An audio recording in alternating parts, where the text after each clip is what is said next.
morning, kids.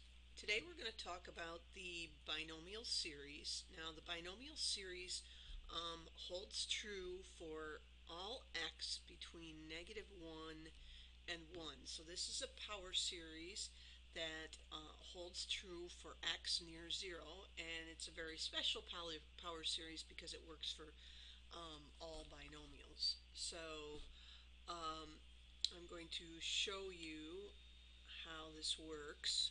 It's kind of a weird formula. It has some new notation in it. So we say 1 plus x to the m, all right, is equal to 1 plus the sum, and I don't even know what to call this, but this is a notation that indicates what we're going to do in the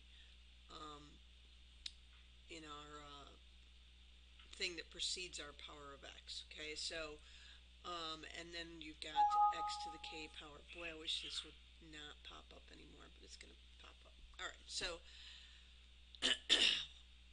what this means is this. Okay, so m1 is equal to m2 is equal to m times m minus 1 over 2 factorial. And then mk is equal to m times m minus 1 times m minus 2 all the way down to m minus k plus 1 over k factorial. So you basically are just counting down using your m, which you will have actually a value for m in the top. Okay, so you're always going to be doing basically, it's almost like a factorial. You're counting down and you're subtracting 1 each time, but you're going to have weird things that m starts at, like 1/3 or 1/4 or whatever. But you basically count down from m, subtracting 1 and multiplying each time.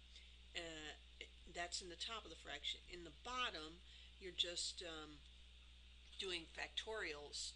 However many factors you have on top, that's what the factorial is going to be on the bottom. Now this seems very difficult when you look at it up here, but when we do examples, you'll be like, oh, I get it. That's not so bad after all. But when you look at it, when you try to explain it just using the notation, it's a little bit mind-blowing. So let's go right to an example. Example number 2 on page 471 to 472. So we're going to generate a binomial series for 1 plus x to the 1/3. I'm guessing it's asking you for the first 4 terms because all of my examples only have 4 terms, and I don't have my book handy, but first thing we do, we say 1. Everything starts with 1, and then that's going to be plus the sum. K equals 1 to infinity. In this case, it's not going to be to infinity. 1/3. The power always is the top part of your thing. And then K is the bottom part of your thing. And then here times x to the k power. So you'll notice that these two will always match. All right. So now we're just going to write this out. So this is going to be 1 plus, and then the next thing is going to be 1/3 over 1 factorial times x. The next thing is going to be 1/3 times 1/3 minus 1 over 2 factorial times x squared. Now you notice the factorial, the power on x, and the number of factors in the top, all the same. Next one is going to be 1/3 times 1/3 minus 1 times 1/3 minus 2 over 3 factorial times x cubed. Now isn't that much simpler than what it looks when you use the notation? I certainly think it is.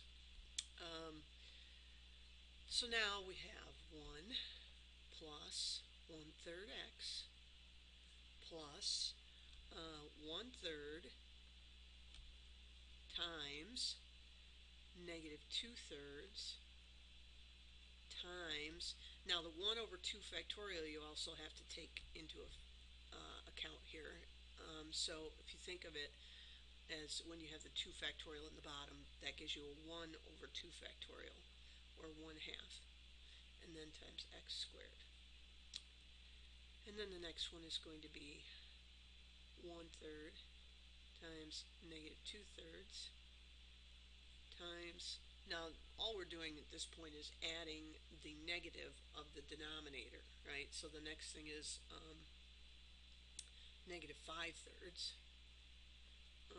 And then now we have to address the 3 factorial that's in the bottom here. So that's going to be times 1 over 3 factorial, or 1 over 6 times x to the third. Now all we have to do is simplify. So this one we say 1 plus 1/3 x. And then you'll notice the next sign is going to be negative. In the top, we multiply across the top, we get, oh, I should cancel first.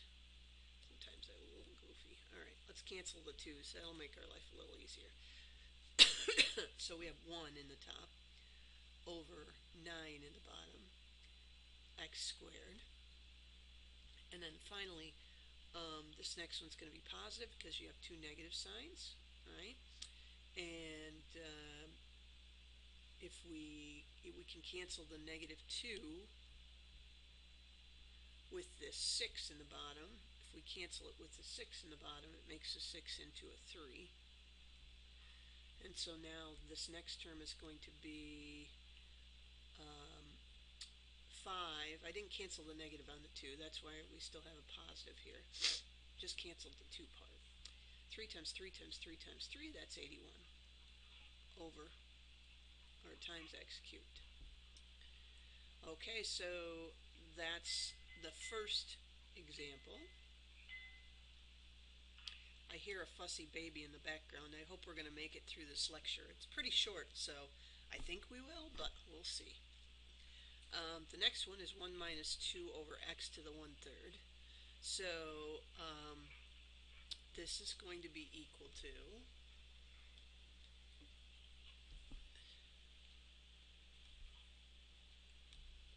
1 plus the sum. Oh, I guess I already have that part there. 1 plus the sum k equals 1, 2, and if we're just doing 3 terms, right, all we have to do is just say the sum k equals 1 to 3, right? So this is equal to 1 plus, and the first thing we're going to write is 1/3 times, now this time we don't have plain old x in this slot, so we have to put this value in our parentheses each time.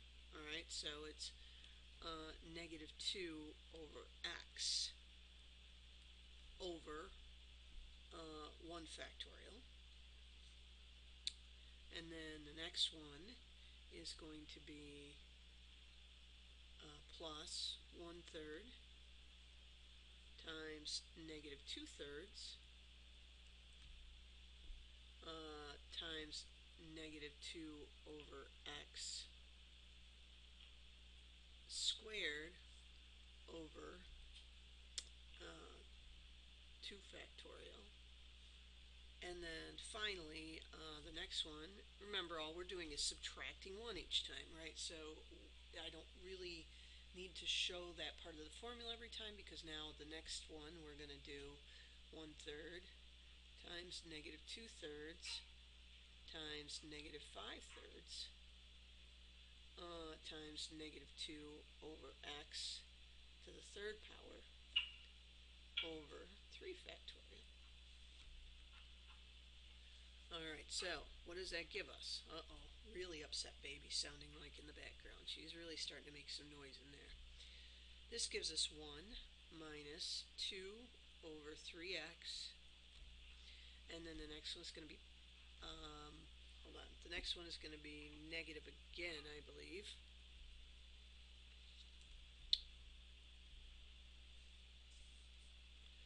because we have a negative 2 squared times a negative 2. So it's going to be minus 1/3 times 2/3 times 4 over x squared when we put that exponent inside of this fraction right here, and then times the 1/2.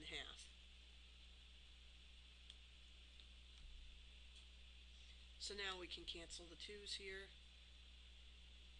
and so let's move on to the next. The last one will be also a negative sign because you're going to have a cubed negative 2 over x, and then you have 2 more negatives. That's 5 negatives, which will give you a negative. And now we can just write these all as positives because we've determined the sign of the whole thing. So we have 1/3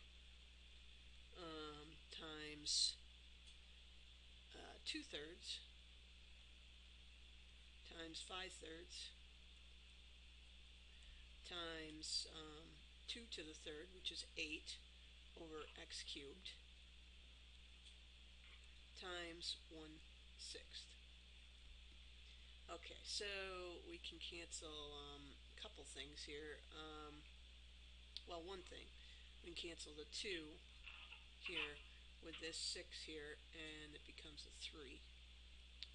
So our final answer for this is 1 minus 2 over 3x minus 4 over 9x squared minus 5 times 8 is 40 over 3 times 3 times 3 times 3, 81 x cubed. And that's that one. Last one coming up, and my time is really ticking away. Murphy's Law, I suppose. She wasn't supposed to be up for a couple hours, but my husband didn't feed her enough at the last feeding, so anyways.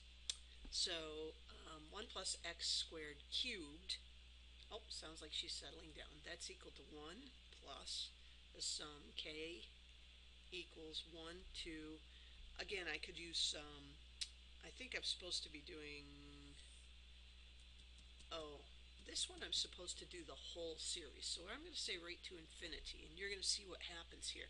When you put a whole number here, what happens is this works out just as it should. You know, we know what the binomial expansion of that is, so this should work out a certain way. So this is 3 over k times x squared to the k. Check this out.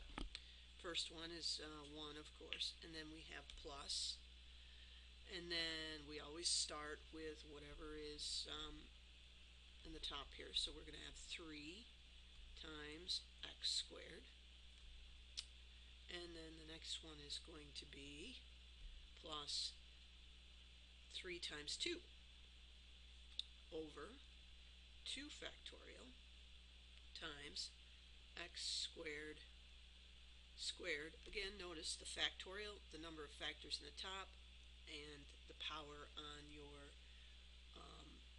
x, well, the power on your term that contains x are all the same.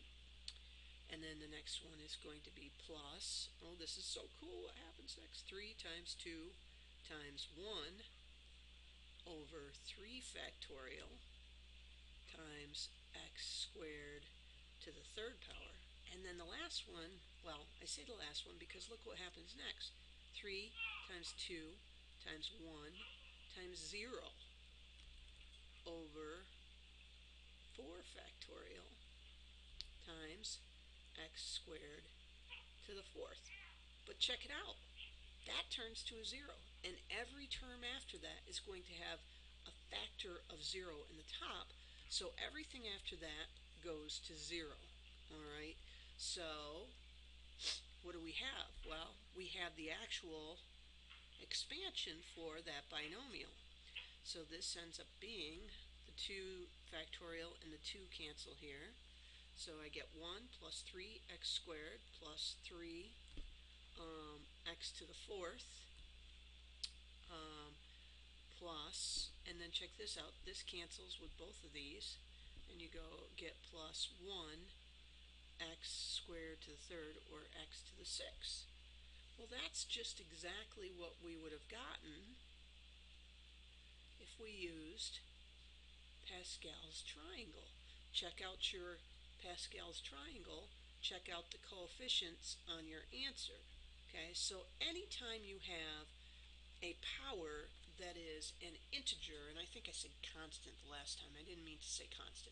Whenever you have a power that is an integer, this is going to happen. It's going to follow the coefficients that would be in Pascal's triangle. All right, so the binomial expansion, very cool stuff.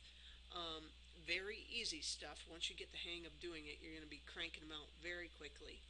So here is your homework on this. Remember, send those questions if you have them.